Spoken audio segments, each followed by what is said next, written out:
सभी मित्रों को प्रेम भरा नमस्कार और साथ में वीडियो को अंत तक देखने की वही पुरानी छोटी सी गुजारिश। दोस्तों, आज एक ऐसी दुनिया की बात करते हैं जिसमें समय देखा नहीं जाता था, सिर्फ महसूस किया जाता था। पक्षियों का चहचहाना बताता था कि दिन की शुरुआत हो चली है। हवा की ठंड और पालतू जानवरों का शाम को घर वापस आना शाम होने का संकेत देता था। सर के ऊपर सूरज चढ़ते ही आधा दिन गुजरने का एहसास होता था। यह एक ऐसी दुनिया थी जिसमें सिर्फ समय था। समय को मापने के लिए घड़ी नहीं थी।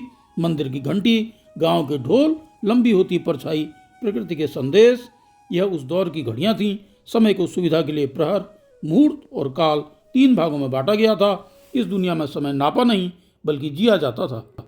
दोस्तों, यह है परछाई की लंबाई पर निर्भर सनडायल का एटॉमिक क्लॉक बनने का सफर। आइए शुरू करते हैं।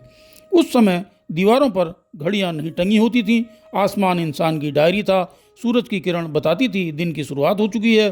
गुरुकुलों में पढ़ाई उगते सूरज के साथ शुरू हो जाती थी। यज्ञ और पूजा सूर्य की स्थिति देखकर होते थे। पत्थर की बनी सूर्य घड़ी छाया से समय बताती थी। घड़ी सबके पास नहीं थी, लेकिन समय का ज्ञान सबको था। कौन कितना देर से पहुंचा इसका अंकन नहीं हो पाता था। झुकते सूरज के साथ दैनिक गतिविधियां थमने लगती थीं। समय के लिए संख्याओं की जरूरत नहीं थी। कोई पूछता नहीं था कितने बजे हैं। लोग देख लेते थे कि सूरज कहाँ पर है। ओस से पाँव ठंडे होने लगें तो सुबह का एहसास होता था। छाँव छोटी हो जाए तो दोपहर का, और चूल्हे जलने लगें तो शाम का। बच्चे स्कूल के लिए घड़ी से नहीं बल्कि रोशनी से उठते थे। आंखों की थकान बुजुर्गों को आराम करने का सलाह देती थी। हर आदमी अपने अंदर घड़ी लेकर चलता था। समय बाहर नहीं टंगा था बल्कि इंसान के अंदर बसता था। मित्रों, विरासत चैनल में आप सभी का स्वागत है। कृपया चैनल को लाइक करें, सब्सक्राइब करें, अपना प्रेम दें। समय को बताने के लिए किसी यंत्र की जरूरत नहीं थी, क्योंकि चारों ओर प्रकृति बोल रही थी। पक्षियों की पुकार से सुबह की शुरुआत होती थी। जैसे आसमान नींद से जाग रहा हो। दिन के बढ़ने के साथ हवा उसकी दिशा और ठंडक बताती थी कि अब शाम दूर नहीं। पशु बिना किसी आदेश के अपने पांव मोड़ लेते थे। अंधेरा होते ही दीपक जल उठते थे। सुबह से शाम हो गई, लेकिन समय कोई किसी से नहीं पूछता था, क्योंकि समय हर सांस में महसूस होता था। तब समय टिक टिक नहीं करता था बल्कि समय बहता था। आदमी की इस सोच ने इजिप्ट में लगभग 3500 BC के आसपास समय को मापने के लिए सनडायल यानी धूप घड़ियों का विकास किया, जो सूर्य की रोशनी में कार्य करती थी। इससे बादल वाले दिन या रात में समय को परखने में आदमी असहाय था। रात में समय देखने के लिए जल घड़ियाँ अस्तित्व में आईं। छोटे समय अंतराल को नापने के लिए मोमबत्तियों का सहारा लिया गया।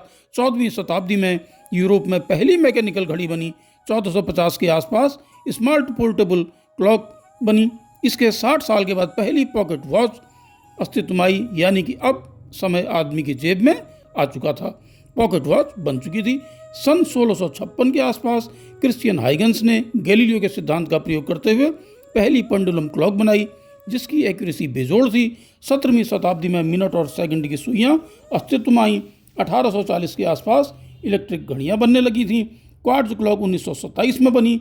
लेकिन अभी समय को और नज़दीक से जानने के समय का इंतजार था। मित्रों, परछाई की लंबाई का एटॉमिक वॉच बनने का सफ़र पूरा हुआ। सन 1949-50 में इन घड़ियों की सटीकता का कोई सानी नहीं। एक्यूरेसी की ऐसी मिसाल कि इन घड़ियों में 1 करोड़ साल में 1 सेकंड की गलती की ही संभावना होती है। आज हमारे पास ऐसा समय है जिसमें कोई त्रुटि ही नहीं। हर आदमी सही समय पर सही जगह पहुंचने के लिए दौड़ रहा है। बस, ट्रेन, एरोप्लेन, शिप्स, सबको सही समय पर निकलना है और सही समय पर पहुंचना है। समय हर आदमी की जेब में है, लेकिन उसके पास समय नहीं। हम सब मशीन हैं और समय हमारा मालिक। मित्रों, चैनल को लाइक करिए, सब्सक्राइब करिए और कमेंट करिए। आप सभी को नमस्कार।